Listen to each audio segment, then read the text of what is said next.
జీవిత లక్ష్యం wild life ఫోటోగ్రాఫర్ని కావాలనేదే.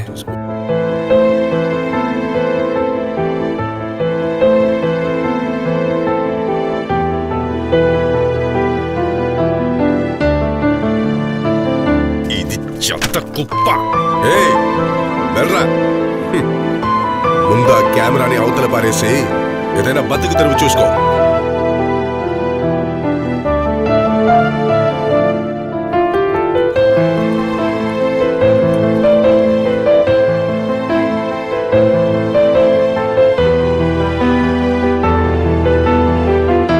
నాకు ఇంకేమి తెలియదేమని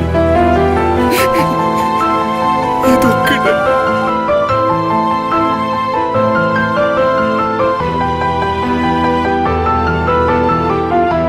లైఫ్లో మనం ఎంజాయ్ చేసే పనే చేయాలండి, లేదంటే చావాలి. నేను పైకి రాకపోయినా పర్లేదండి, కానీ జీవితాంతో నాకు ఇష్టమైన పని నేను చేస్తూనే ఉంటాను.